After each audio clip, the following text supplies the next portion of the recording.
Muy buenas noches, amigos televidentes y amigos internautas que nos siguen a través de Albricias Televisión, La Causa TV también, y a través de otras páginas más. Estamos también transmitiendo el día de hoy a través de Unión Telecable Smart, Cablevisión y Cable Selva. Es decir, estamos llegando a muchas regiones del país. Muy buenas noches a todos ustedes. Estamos iniciando nuestro primer programa de Sin Filtro, Política sin Rodeos. Los invitamos a vernos todos los viernes a través de estas plataformas que les hemos nombrado para que ustedes nos acompañen con toda la información de esta campaña electoral, de este proceso que va a durar todo este año 2026. El próximo 12 de abril son las elecciones generales, las elecciones para elegir al nuevo presidente, vicepresidente y también a la bicameralidad, es decir, al Congreso, integrado esta vez por diputados y senadores. Y en este primer programa, hoy le vamos a dar la bienvenida a nuestro primer invitado, quien,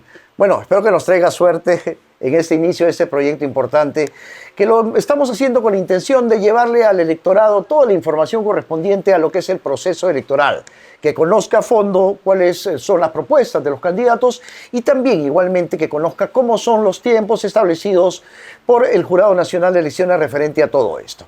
Hoy estamos con el candidato por el partido político Renovación Popular, el ingeniero Reinaldo Gil Guzmán, quien va a conversar con nosotros esta noche a través de Sin Filtro, Política sin Rodeos. Ingeniero, ¿cómo está? Muy buenas noches. Muy buenas noches, Marco. Te felicito por el programa, muy oportuno justamente en esta época electoral para poder llevar la información a todos sus televidentes. ¿Cómo te has decidido a volver nuevamente a ocupar un cargo público? ¿Qué es lo que te ha motivado para decidir postular esta vez ya no para un gobierno regional, sino para lo que es el Senado de la República? Bueno, me parece que realmente en estos últimos 10 años, con 9 presidentes que vamos a tener cuando elijamos el presidente este 12 de abril de este país, esta crisis política es una crisis que nos afecta a todos los peruanos.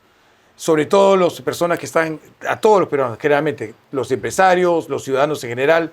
La crisis de delincuencia es el primer problema que tiene. La inseguridad. La primera respuesta o el primer hijo de esa crisis es la delincuencia, hay un incremento de la pobreza, obras paralizadas, de corrupción en general.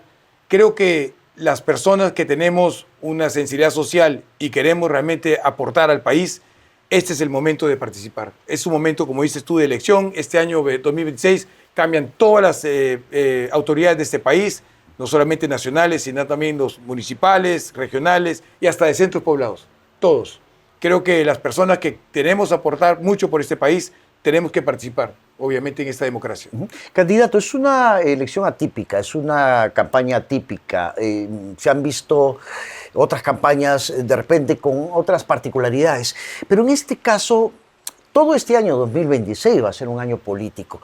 Y usted como senador, candidato para senador a la República, y habiendo sido gobernador regional de Piura, las funciones son distintas, son diferentes.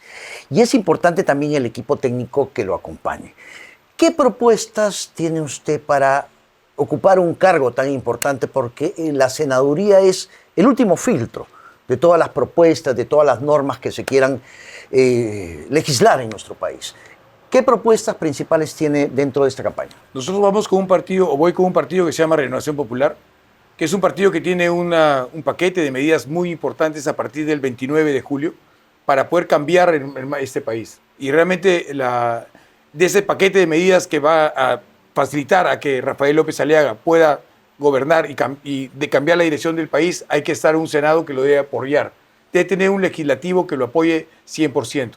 Una de las cosas que más ha afectado a la gobernabilidad de este país en los últimos años es justamente cuando el presidente de la República, estos 9 presidentes, no han tenido nunca el apoyo de un Congreso. Han tenido que ir al Congreso a negociar. Y en ese negociar en el Congreso, ¿qué es lo que viene? La repartija. A mí me das el Ministerio de Salud, a mí me das el Ministerio de Vivienda, a mí me das el de Transportes, etc. Eso ha traído la corrupción y la paralización de muchas obras. Entonces creo yo que la misión de nosotros ahora es tener un Congreso que apoye, en mayoría que apoye al presidente de la República, como va a ser Rafael López Aliaga, y las medidas que el partido tiene para poder que él aplicar su plan de gobierno. Un plan de gobierno que es novedoso. Para empezar, es una reducción del Estado importante, de estos 18 ministerios iniciaremos seguramente con 12 ministerios para que quede, y esa liberación de ese presupuesto, reorientarlo a temas de emergencia. Temas de emergencia es la delincuencia, en primer lugar hay que golpearla duro, el tema de llevar agua en emergencia a todo el Perú, el tema de la salud, que es tan importante, por ejemplo, que hay que llevar salud, que estamos muy mal, en Hospitales Solidaridad va a ser una respuesta de este gobierno también a esa crisis, atender a las zonas, a las personas, a los sectores más vulnerables, como son los mayores, como son el tema del sector infantil, y sobre todo también a las personas con discapacidad. Es decir, reorientar el paquete económico es muy importante. Como dices tú, yo antes he estado en el gobierno regional, he sido una persona ejecutiva, vamos a decir. Son funciones diferentes, muy ¿no? muy diferentes, pero también me ayudan bastante, porque en mi función como gobierno regional conozco todo lo que ha pasado, lo que es Piura, sus necesidades, las brechas de infraestructura, las brechas sociales que tiene, y yo ya aprendí que realmente la gestión, empieza toda gestión y toda obra empieza cuando uno va a Lima y tiene la voluntad política del presidente de la República o la voluntad política de los ministros para hacer las cosas. Entonces, estando en el Senado, creo que puedo apoyar muchísimo en esa gestión para lograr esa voluntad política para obras que se tienen que hacer en mi región, por ejemplo. Ahora, las bancadas cumplen un rol muy importante. En este caso, como senador de la República, si sale elegido, y la bancada de Renovación Popular dentro de la bicameralidad, hablando de los diputados, tendría que ser muy importante que exista esta mayoría, digamos, para que se pueda legislar leyes que puedan ser luego aprobadas, digamos, en el Senado, siendo el último filtro. Definitivamente, como te vuelvo a decir, el problema, esta crisis que tenemos en este momento es justamente porque ningún presidente hasta ahora ha tenido una mayoría o un apoyo con una bancada que le ayude a tener un plan de gobierno que le pueda aplicar. Y eso creo que es la parte principal o la consecuencia principal de este desorden que tenemos político ahora en el país. Por eso que, como dices tú muy bien, una bancada y mayoría en diputados y una bancada y mayoría en senadores podría ayudar muchísimo a aplicar un plan de gobierno que enrumbe este país, que se necesita hacer. Por eso que estamos trabajando en Renovación Popular para lograr este objetivo. ¿Y qué leyes urgentes necesitamos en nuestra región Piura, que desde la Cámara de Diputados y del Senado también podrían... Definitivamente hay que revisar primero las leyes que han habido. O sea, como te digo, la primera prioridad de este gobierno es el tema de la lucha contra la delincuencia. Hay unas leyes que han salido de los diputados que están del Congreso ahora, que son las pro crimen que le llaman. Exactamente. Que esas son las primeras que hay que revisar. De ahí va a partir realmente... es parte del programa de trabajo revisarlas para poder ayudar al plan de acción contra la delincuencia de Renovación Popular. Ahora, el equipo técnico que lo acompaña, candidato, usted ha sido gobernador regional de Piura, ahora con otra función desde el Senado, se necesita un equipo técnico, digamos, habilitado, capacitado, con conocimiento también de la asesoría que le va a brindar usted. ¿Usted ha determinado algunas personas que podrían acompañarlo siendo senador usted? Sí, definitivamente hay equipos, obviamente, que nos van a ayudar. Yo soy un ingeniero industrial, tengo efectivamente la ventaja de haber sido gobernador regional, con lo cual la función pública la conozco muy bien y eso me ayuda muchísimo a cualquier función en la parte pública, sobre todo en este tema del Senado.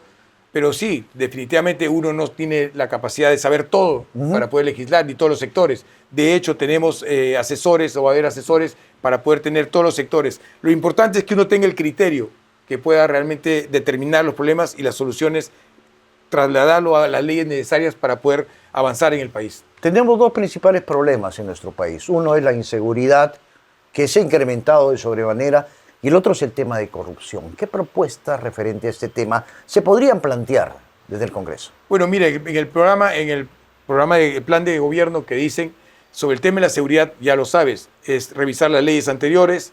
Además, necesitamos reorientar ese presupuesto de la República, que ahora son 260.000 millones de soles, reducir el Estado para de ahí tener dinero, primero para inyectar más o menos 1.000 millones de soles el tema de seguridad, que son compra de temas técnicas, logístico para poder ayudar a la policía, para poner interceptar las llamadas, el tema de cámaras de seguridad, identificador de identidad por las cámaras, etcétera, logística para apoyar a la policía, armar un equipo de inteligencia motivado también, etcétera. Tenemos que tener una economía que le llaman de guerra, es decir, tenemos que tener ahora apoyo o blindar a esos fiscales que van a dar justicia. porque tú sabes que si hay extorsionadores es mejor, funcionó muy bien lo que era jueces sin rostro, fiscales sin rostro, para poder tener una justicia, digamos, segura. Ese es un tema que se está planteando también, el tema de seguridad.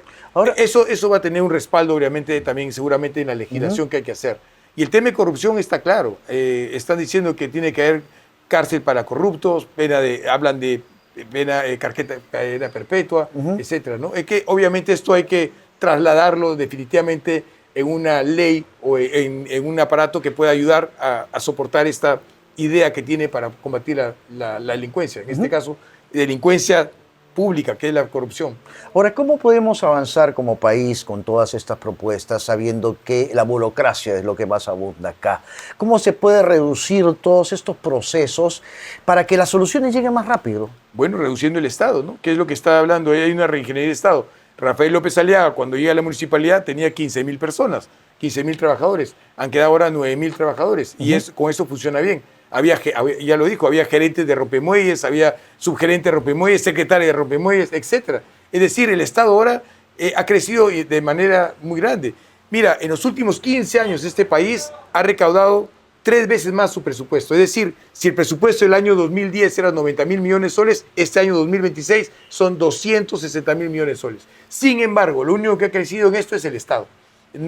Las brechas siguen exactamente igual. Hay que reducir ese monstruo para poder sacar ese dinero y dedicarlo a las obras. De cada 100 soles que va al Estado, 80 soles se gasta en gasto corriente y solamente 20 van a inversión, y además que va corruptamente, o sea, obras que se quedan inconclusas, que se devuelven, que no se realizan.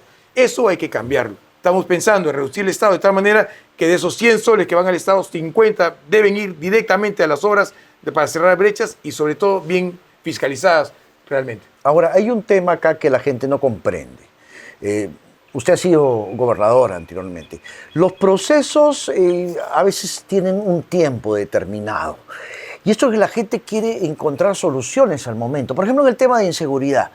Sabemos que esto es un proceso. ¿Cuánto piensa que podría tardar, digamos, para que empiecen a verse algunos resultados con alguna propuesta viable que pueda ser efectiva? Yo creo que efectivamente tiene razón. Tal vez la desesperación de la población que exige realmente respuesta rápida y que tenga resultados, pero tiene usted mucha razón. Definitivamente creo que hay que armar un equipo de inteligencia bien puesto. La inteligencia te va a ayudar, por ejemplo, todo el mundo sabe dónde están los cabecillas, quiénes son los narcotraficantes, quiénes son los vendedores de droga, quiénes son los extorsionadores, dónde están los sicarios, porque no se esconden. Tienen redes sociales, tienen fotos, trabajan, es decir, las llamadas por teléfono son descaradas y eso con tecnología los puedes ubicar rápidamente. Yo creo que si pediría a la población unos 3 meses, por ejemplo, 4 meses para poder tener los primeros resultados. Digamos, sentar las bases. Claro, porque hay que comprar equipos, hay que lograr un equipo de élite de la policía que pueda ayudar, hay que dar las motivaciones adecuadas, hay que reorientar el presupuesto para que esto funcione, porque ahora todo es decirme, medida de emergencia, pero medida de emergencia sin recursos, sin logística, sin plata, no funciona. Entonces hay que realmente ver de dónde va a sacar el dinero para poder hacer el tema. Entonces yo creo que unos 3 meses es importante para comenzar a los primeros resultados. Pero una vez que comiencen los primeros resultados, estoy seguro que va a ser drástico, va a caer drásticamente la delincuencia porque van a ser realmente, cayendo los cabecillas, vamos a avanzar bastante en la seguridad ciudadana. La seguridad ciudadana es un gran problema que tenemos en nuestro país y lamentablemente esto sigue creciendo. Hay una crisis política que se está viviendo en estos momentos y en la cual el partido político Renovación Popular se ha visto acusado, digamos, se le ha acusado, el partido político Fuerza Popular ha acusado a Renovación Popular de la elección de este nuevo presidente, José Balcázar. ¿Cómo ve esta situación que se ha dado y que ha permitido que el partido político que ocupó el expresidente, ahora encarcelado, Pedro Castillo, vuelva nuevamente a ocupar el sillón nacional, vuelva a ocupar la presidencia de la República? Bueno, yo creo que esa acusación contra la Renovación Popular es una medida desesperada, creo yo, una medida de campaña, porque realmente el partido que está acusando, que es Fuerza Popular, definitivamente no es el favorito en esta campaña. Y una de las formas que ya conocemos tradicionales de poder ganar notoriedad o ganar espacio político es obviamente atacando al que va adelante o al líder de las elecciones. y obviamente ha buscado esta oportunidad que ha pasado, esta crisis que ha pasado en el Congreso, muy mal por supuesto, de atacar pues a nuestro líder Rafael López Aliaga, que yo creo que no tiene nada que hacer con que este señor que haya llegado a la presidencia, ¿no? Este partido no tiene nada que ver definitivamente. El Partido de Renovación Popular, hay que recordar, tiene solamente 11 miembros en el Congreso, y para empezar esta, digamos, crisis o vacar al señor, o censurar al señor Gerí, hubieron 7 mociones, no una, 7. 7 mociones. Es decir, todo el Parlamento estaba realmente en contra de que Gerí siga de presidente. Entonces, realmente no vale la pena, o creo que es desesperado echarle la culpa a una persona. Creo que es una medida política. Digamos, desesperada. es una estrategia que están utilizando frente a una posible debilidad, digamos, del partido. No, no es ninguna debilidad. El partido está respondiendo con campaña, con tranquilidad, porque definitivamente no tiene ninguna culpa en este tema. ¿No? Ahora, con 20 integrantes de la bancada de Fuerza Popular, ¿considera que ellos han sido los que realmente han votado a favor de la censura del señor José García? Personalmente creo que no lo ha sido. Yo creo que personalmente hay unos intereses muy grandes en el Congreso, intereses que se mueven por el tema económico definitivamente y por el tema de poder, y son las mismas personas que han puesto al señor Valcárcel, fueron los que pusieron al señor Gerí. Hay partidos como Podemos, como APP, como parte de Somos Perú, y obviamente han dado la oportunidad de juntarse con Perú Libre y todos sus digamos, satélites que están alrededor para poder llegar a esta elección. Pero definitivamente hay gente que está jugando intereses. Y eso lo vamos a descubrir cuando el señor Valcárcel comienza a poner sus ministros. Ahí vamos a ver qué negociación ha habido en esa elección. ¿Tomará alguna medida de Renovación Popular frente a estas acusaciones? Hemos visto un comunicado que usted como candidato al Senado ha emitido el día de ayer. Sí, claro, un comunicado aclarando el asunto porque la militancia pide información, pero definitivamente nuestra respuesta es seguir en campaña, ¿no? Que es lo que nos interesa, hay que seguir, quedan solamente 52 días y hay que seguir la campaña, claro. Muy poco tiempo. Eso de responder, esto acá, no es lo que vamos a hacer. Es una pérdida de tiempo, ¿no? Totalmente, además. Ahora, lo que la población necesita son propuestas viables y hechos concretos. Llegar a más gente, propuestas, hablar con esa gente vulnerable, con los ancianos, con los maestros que están pidiendo la deuda social, que es tan importante reconocerla y hay que cubrirla, los fonavistas que están también ahí, los agricultores que tienen tantos problemas, ahí hay que llegar. Aquí esto el Congreso es una pérdida de tiempo y como le vuelvo a decir, para mí es una estrategia electoral. O sea que, adelante. A seguir adelante. Bueno, candidato Reinaldo Gilbert, vamos a ir a una pausa comercial a esta hora para nosotros retornar a través de Sin Filtro, política sin rodeos. Estamos en nuestro primer programa. Nos vamos a la pausa, retornamos.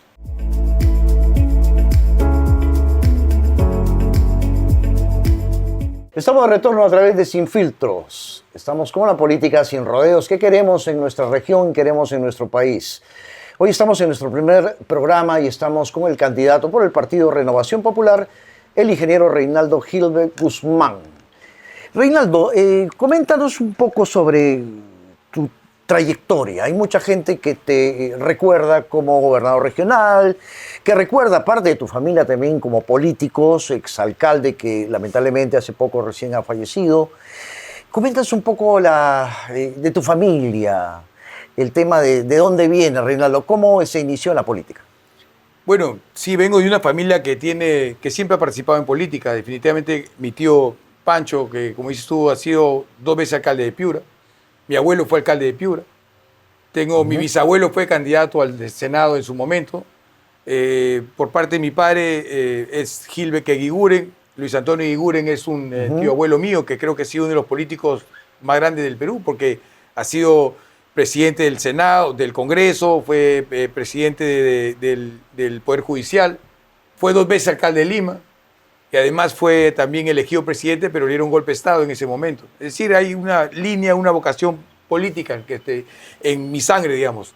Pero definitivamente yo he pasado mucho tiempo en el tema empresarial. Básicamente me dediqué al inicio al tema de gremial. Yo soy agricultor y los agricultores tenemos muchísimos problemas. Entonces en este tema he trabajado bastante, sobre todo en el tema de frutas. Yo empecé a trabajar en los años 90 en la agricultura, cuando el Perú era realmente tenía una crisis peor de la de ahora. ¿No? Después del terrorismo, justamente el país quebrado, y ahí es donde empecé yo con la agricultura y he tenido pues representando a mangos, he llegado a ser representante del Perú en un board que había internacional comercial en Estados Unidos, que me eligió digamos, el ministro de Agricultura de Estados Unidos. He sido presidente de la Cámara de Comercio 2 veces. Y de esa manera ahí salto a la política porque definitivamente me he dado cuenta que efectivamente los gremios son importantes, representan a un sector y a una problemática, pero solamente están para proponer soluciones, para dar, digamos, decir los problemas, pero las soluciones solamente se las puede dar cuando uno está ya en la cancha, y en la cancha es cuando uno entra en la política, cuando uno está realmente donde se deciden las cosas, que es siendo autoridad. Y es por eso que me animé el año 2012 en hacer una campaña y el 2014 ganamos el gobierno regional y fui, gracias a Dios, 4 años gobernador regional. Una experiencia muy interesante, Marco, porque yo, como te vuelvo a decir, siempre he venido del sector privado y al entrar al sector público es otro idioma. Es como inglés, es inglés y ruso. Es totalmente diferente. Y la parte pública uno no lo aprende en la universidad, no lo aprende en un instituto, la aprendes cuando comienzas a vivirla y ejercerla. Entonces ahí tienes que rodearte de un buen equipo y comenzar a ver la parte, sobre todo contratos, la parte presupuestal, la parte de cómo se hacen las licitaciones, cómo te comunican las personas, etcétera. Hacer gestión. Entonces eso lo he tenido esos 4 años, que por cierto no fueron nada fáciles, porque acuérdate que me tocaron 3 presidentes en esos 4 años, y para Yapa... Se retrasaba, digamos, los proyectos. Claro, porque cuando hacía una gestión yo entré muy bien preparado, ¿no? Tenía todo mi plan de gobierno muy bien hecho, anillado encima. Se lo enseñé primero al presidente Ollanta Humala, que lo llevó muy bien, pero Ollanta me lo cambió al año, entró Kuczynski, se lo enseñé también, y luego entró Vizcarra también, pero hicimos bien. Nosotros empezamos con un presupuesto de 1.200 millones de soles en esta región y terminamos con 3.000 millones de soles en los 4 años, lo cual fue el mayor presupuesto que tenía una región en el Perú en esa época, más que Arequipa, más que Trujillo, La Libertad o Cajamarca. Y me tocó algo muy importante vivir, que fue el fenómeno del niño del año 2017, que es una emergencia que pocas autoridades han vivido y que significa pues tener 30.000 damnificados de la noche a la mañana, cómo atenderlos, cómo ayudarlos, y eso también formó bastante este aprendizaje que tuve de la función pública, ¿no? Así que creo que con ese aprendizaje estoy preparado realmente para poder ayudar a mi país, tanto en la parte pública como en la parte privada, una formación que ayuda a tener un criterio de cómo marcha el país y cuál es lo mejor para poder enrumbarlo otra vez. Tú has dicho algo muy importante, candidato, que ahora ya no estamos hablando solamente de la región Piura, estamos hablando del país en general. Si llegas a ocupar un cargo en el Senado de la República, vas a tener una responsabilidad a nivel nacional, no solamente regional. ¿Te sientes preparado para esto? Claro. Definitivamente, esta formación que te digo, yo ya tengo la experiencia de haber logrado en un sector difícil como la agricultura llegar a hacer la exportación, llegar a internacionalizar el Perú. Soy una de las personas que de alguna manera ha liderado en Piura lo que es la exportación. Primer exportador de uva acá en Piura, ha sido una experiencia importante cómo desarrollarla, llegar a mercados, abrir mercados, poner a Piura en el mapa mundial. Pero además, este trabajo, este servicio que hice como gobernador regional ha sido muy rico, muy rico. Para mí ha sido una de las experiencias más interesantes que he tenido y que me ha formado muchísimo, porque significa no solamente hacer cosas, presupuesto, manejar, digamos, infraestructura, sino también un tema importante, que es ver las necesidades de las personas. Y el Perú tiene muchas necesidades, no solamente mi región, todo el Perú tiene muchas necesidades. Hay mucha pobreza. Y entonces es un país que es rico, un país que genera en la parte privada mucho dinero. Ya te dije, el presupuesto que tiene el país, 260.000 millones de soles, que son impuestos que se han generado en el sector privado. Pero sin embargo, esto que estamos muy orgullosos, que somos grandes exportadores, que tenemos el mejor BCE, el Banco Central de Reserva, este dinero que estamos generando no significa que estamos desarrollando el país. Exacto. No desarrollamos. Desarrollo del país significa que la gente tenga servicios básicos, que tenga educación adecuada, que tenga la salud que se merece, que tenga todas oportunidades de trabajo, oportunidades de desarrollo. Ese es desarrollo. Y eso no se está dando. Entonces tenemos un país que no está equilibrado. Entonces tenemos que lograr que siga creciendo el país, sector privado trabajando, en un sector público que funcione para que esa riqueza, esa ganancia se convierta en desarrollo para la gente. No podemos tener pobreza. Ya lo habíamos reducido, nuevamente ha vuelto la pobreza estos últimos 10 años. Tenemos que combatirla definitivamente. Ahí hay que trabajar. Y sobre todo la población más vulnerable, que es la que más sufre con todo esto. Me hablas de tus fortalezas, candidato. ¿Cuáles tú consideras que son tus debilidades? Bueno, como toda persona, no somos definitivamente completos. Yo creo que mi debilidad ha sido, de alguna manera, poder comunicarme o poder llegar a poder comunicar lo que yo siempre he querido hacer. Por eso es que es muy importante, también voy a seguir hablando de una habilidad que podría tener, es formar equipos, ¿no? Definitivamente tengo muchas falencias, que podría ser conocimientos que tengo que completar. Nunca uno termina de conocer todo lo que tiene que conocer. Todos los días se aprende. Pero creo que eso es algo que yo lo voy a suplir definitivamente con equipo. Siempre he trabajado en equipo desde que estoy en el sector privado y ahora más aún en el sector público, y he podido superar ese tema, ¿no? Para poder tener conocimientos y poder orientar la cosa. Soy una persona que toma por consenso las decisiones, lo cual es importante. Y creo que eso es algo que va a ayudar mucho en el Congreso de la República, porque ahí hay que tomar por consenso también las decisiones. Es importante eso. ¿Quiénes consideras, algunas personas de repente de tu entorno familiar, amical, que podrían ayudarte o de repente sostenerte en momentos complicados? Porque todos como personas, candidatos, pasamos momentos complicados. A veces, y hay una o dos personas, o tres personas, o cuatro personas que pueden estar ahí. ¿Quiénes consideras que te han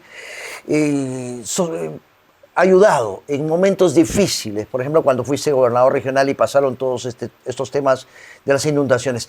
¿Quiénes crees que han estado ahí contigo? ¿Quiénes tú consideras que ahora todavía siguen contigo? Mi familia definitivamente. Tengo una esposa maravillosa, una esposa que me ha apoyado en todos mis proyectos, a pesar de no estar de acuerdo, porque entrar en política es muy duro.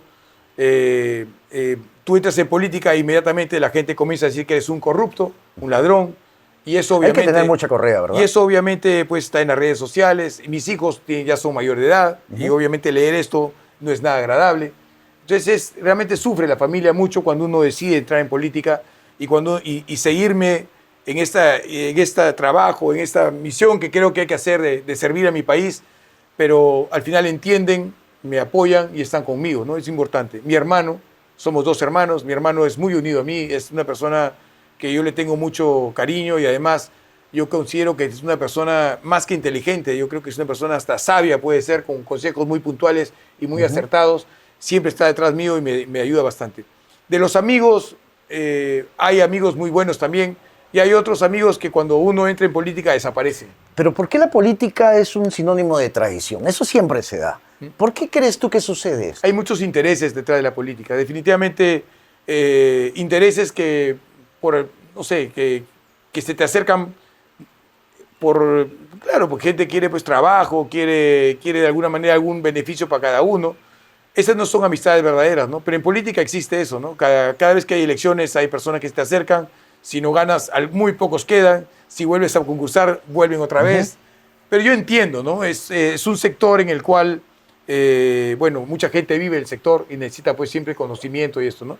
Pero lo que tú me preguntaste, hay un núcleo muy cercano, que es mi familia básicamente, que son... ¿Consideras que tu familia, digamos, es el fuerte principal de que tú continúes en política a pesar de todo lo que te ha podido pasar malo en el camino, ¿no? A pesar de que ellos de repente no van a votar por mí, ¿no? Pero son personas que, porque no quieren verme sufrir de alguna manera cuando hay cosas difíciles en la política, pero entienden que mi vocación es servir, entienden que mi vocación es meterme en esto, comerme este pleito por mi país, y al final pues están ahí atrás apoyando. Me hablaste de tu esposa. Una oportunidad cuando culminaste tu la gobernación regional, tuve la oportunidad de encontrarme con la señora Rosario en una oportunidad y preguntarle por ti, cómo estabas, porque cuando estuviste en el gobierno nosotros como medio de comunicación, como prensa, siempre estábamos atrás pues, de la información, de la noticia. Y le pregunté claramente, ¿volverá Reinaldo Gilbert a la política? ¿Y qué me contestó la señora Rosario? Ojalá que no. Claro. Yo lo vi como que a ella no le gusta eso. Ahora me dices que ella es tu principal apoyo. Con esta nueva campaña, ¿qué es lo que te dice? ¿Qué consejos o qué orientaciones te da? Pero mire, Marco, cuando te dicen ojalá que no, es que no estás segura que no. ¿no? O sea, que realmente El ojalá puede- ya sabía eso que había es una esa, duda, ¿no? esa chispa seguía viva, ¿no? Esa chispa sigue viva. Y como me conoce, sabe que iba a volver de otra vez. Que no le gusta, que no le ha gustado, porque realmente, vuelvo a decir, no es un medio en el cual uno puede estar tranquilo. Hay tanta traición, hay tanta enemistad, hay tanta diatriba, hay tanta difamación. Involucra a la familia, obviamente. No le gusta a nadie. Pero sabe que es mi vocación. Entonces, es algo que como familia entiende, es mi esposa, ¿no? Entonces, mi copilota, vamos a decir, entonces al final tiene que ayudarme y ahora a regañadientes sí me está apoyando. Cuando fuiste gobernador regional, ella cumplió un rol muy importante Sí. dentro del gobierno regional. Tuvo participación, que es lo que se quiere. Y justamente hablando de la gobernación, candidato Reinaldo Gilbert, ¿qué opinión te merecen los últimos dos gobernadores que te han seguido, que han presidido de ti? Uno, el señor Servando García, y el actual gobernador, el señor Luis Neira. Mire, una de las cosas que más me desilusionó cuando terminé mi gobierno fue que cuando uno hace empresa privada, uno planifica y mira a 10 años o 15 años de lo que está haciendo. O sea, yo no voy a hacer todas las... Piura lo proyectamos a 15 años con obras como carreteras integradoras, como por ejemplo represas importantes, como hospitales de alta complejidad que se necesitaban, que son infraestructura que no se hace en 4 años. Exacto. Se hace en 8. Se o tiene tal que vez seguir 12 con el años. siguiente. Claro. Y una de las cosas que más me desilusionó fue que terminando mi gobierno, el 1 de enero, se paralizaron todas estas cosas. Cambió la dirección del gobierno, cambió la dirección de nuestra región, cambió la dirección paralizando las cosas y cuando uno paraliza estas cosas, empezar de nuevo es perder un montón de tiempo. Pero ya hay Son 4 intereses- años siguientes, se perdió mucho tiempo. Realmente no se avanzó nada. Pero ese es el gran problema que tenemos en nuestro país. No Exactamente. solamente hablamos del ser gobernador, hablamos de las municipalidades, de lo que es la gestión pública. Se deja de lado lo otro simplemente porque no es del partido. ¿Es un grave error, consideras tú esto? Definitivamente que sí. O sea, lo único que nos puede hacer crecer es la continuidad. Cuando hay continuidad, se pueden seguir la infraestructura, las obras. Porque se paralizaron hospitales importantes, se desactivó el hospital de alta complejidad que estaba prácticamente a punto de avanzar, se desactivó las carreteras longitudinales de la sierra, Andino Central, Ayabaca, Huancabamba, se paralizaron. Se paralizó programas sociales como el CIREPI, por ejemplo, que era un programa que habíamos reducido de 24% la anemia o la disfunción crónica a casi 12%. Es decir, esa desactivación pasa factura a la población más pobre. Cuando uno, tocó el fenómeno, también hay que reconocer que les tocó el COVID, que fue algo que Claro, también muy la complicado. pandemia. Hay que reconocer el tema. Eso ayudó al retraso de alguna Definitivamente, manera. claro que sí. El siguiente gobernador, que El gobernador actual. Lucho Neira, que es actual gobierno, ha tenido de alguna manera la inteligencia de poder reunir nuevamente el equipo que teníamos nosotros o retomar esta línea de trabajo. Y hay muchas cosas que las ha continuado, pero no todo, ¿no? Por ejemplo, me parece a mí que empresas como Poechos, como el Alto Piura, que son programas muy importantes de Perú, los ha hecho el tema de gobierno a gobierno, con lo cual los ha orientado de otro sentido. Me hubiera gustado que lo dejen Piura porque es nuestra prioridad. El alta complejidad también lo ha puesto gobierno a gobierno, lo cual ya no es prioridad de nosotros, sino del Estado Nacional. Y obviamente un hospital va a ser parte de 24 hospitales que todo el mundo va a pedir, las represas todo el mundo va a pedir. Creo que yo lo hubiera dejado acá y me hubiera seguido el pleito como región para continuar con esas obras importantes, ¿no? Pero creo que ha tenido también bastante, digamos, capital, dinero, y ha avanzado la región. Yo creo que sí ha avanzado bastante Lucho en este proyecto, en esos 4 años. Nosotros como medio de comunicación, candidato, nos sentimos rechazados en estos 2 últimos gobiernos regionales realmente con el tema de la información que nosotros podemos brindar a la población. No tenemos el acceso que teníamos cuando cuando usted estaba dentro del gobierno regional. Ese es un error grave, gravísimo. Pero ¿qué podemos hacer frente a eso? Mira, yo me acuerdo porque definitivamente cuando yo estaba en gobierno, y es que es el gobierno, el local del gobierno regional es de todos los peruanos, y más de todos los piuranos. Ahí entraban todos los periodistas, todos los días entraban los periodistas, todos los días había información. Todos los días. Hay que reconocer eso.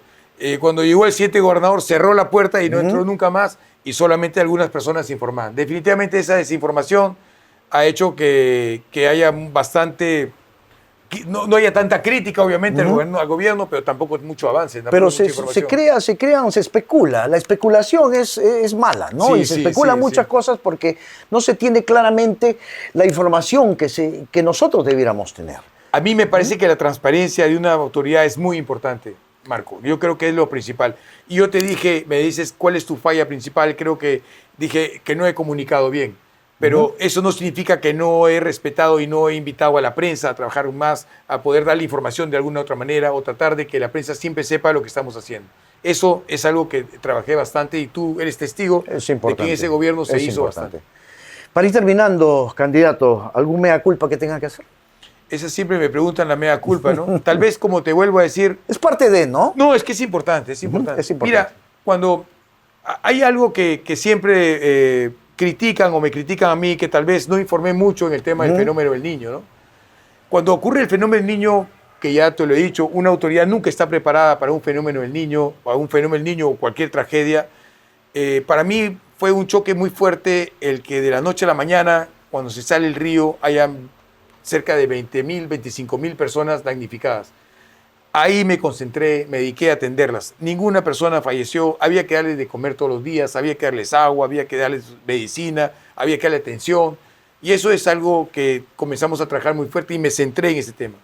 Tal vez no supe informar bien esa acción que estaba haciendo y mucha gente pues, buscó otras excusas políticamente, como que podía haberse pues, roto el dique o cosas que podía haber avisado para evitar la inundación, etcétera, ¿no? Cosas que realmente ahora se puede tranquilamente aclarar diciendo que un fenómeno de esta naturaleza es un fenómeno que a cualquiera le puede pasar. Y la naturaleza es impredecible. Impredecible, ojo. Pero sobre todo, Marco, que es algo que viene pasando los últimos años y que pasa en todo el Perú y pasa en todo el mundo. Realmente hay que tener prevención más que culpar a personas que realmente no tienen... Hasta los países más desarrollados sufren bastante con el tema del clima, del tiempo, ¿no? Eso, por ejemplo, es un punto importante para esta región. Esta región es muy rica, tiene muchas oportunidades para crecer, pero hay que invertir en prevención y ya sabemos cómo hacerlo. Realmente, una de las prioridades que debería tener el gobierno regional actual es nuevamente retomar el tema de la prevención. Por $1 que invierte en prevención, se evita 10 del tema de reconstrucción. Y creo que eso es algo que debemos nosotros como país tener una estrategia para prevenir y para mantener, porque hacemos una obra y nunca la mantenemos. Creo que eso es algo muy importante que hay que hacer. Esperemos, candidato Reinaldo Gilbert, que pueda estar con nosotros nuevamente. Estamos iniciando este proyecto con este programa Sin Filtro, Política Sin Rodeos, y esperamos que pronto podamos reunirnos. Vamos a ver cómo avanza la campaña y cómo se va desarrollando este escenario político. Gracias, le agradecemos profundamente por su presencia y por haber accedido también a esta entrevista. Muchísimas gracias, Marco, también, y estoy seguro que tu programa va a ser muy exitoso y sobre todo va a darle información clave a todos los televidentes para poder realmente elegir bien, porque tenemos que elegir bien, a pesar de que tenemos ahora, que tú dijiste, 38 candidatos, muchos de ellos realmente personas buenas, pero no idóneas para tomar este país. Creo que hay que elegir con la cabeza, no más que con el corazón, pensar bien el voto, y es la gran oportunidad para nuevamente reencauzar este país, nuevamente para avanzar. Como bien sabes, Renovación Popular, que estoy yo, es un partido que tiene buen candidato, buen equipo de trabajo, buenos técnicos, un plan de gobierno muy bueno, y que estamos abocados realmente a la disminución de la pobreza, haciendo que este país crezca, que desarrolle. Ya saben, el crecimiento del país se está dando, pero tenemos que luchar para que ese crecimiento se vuelva en desarrollo, y eso Renovación Popular lo tiene muy claro. Sin corrupción, con mucho trabajo y además con un plan increíble. Ok, muchas gracias, candidato. Agradecemos también a todos ustedes, amigos televidentes, internautas. Agradecemos también a Car Wash de Guayquis, el mejor lavado de todo tipo de vehículos. Ubícanos en aledaños Curver, avenida principal antes del Pozo. Igual a City Taxi, transporte para todos tus planes, traslados hacia y desde el aeropuerto y traslados corporativos. Atlantis Club, Sopar, centro recreacional en Piura, espacios de evento también para que puedas tú tener tu evento particular. Igualmente a M. Labrín Abogados Asociados, especialistas en Derecho Penal, Administrativo y de Familia. Defendemos casos de corrupción, colusión, peculado y otros más. Y Estudio Jurídico Zurita, especialista en Derecho de Familia, Derecho Registral y Notarial. Muchísimas gracias, amigos televidentes y amigos también internautas. A través de Albricias TV, La Causa TV y también Telecable Smart, nosotros estamos llegando todos los viernes con este programa, con la intención y con el objetivo principal de orientar al elector para que sea una mejor elección. Necesitamos autoridades realmente que trabajen por nuestra región y por nuestro país. Soy Marcos Cabrera, me despido y nos reencontramos la próxima semana.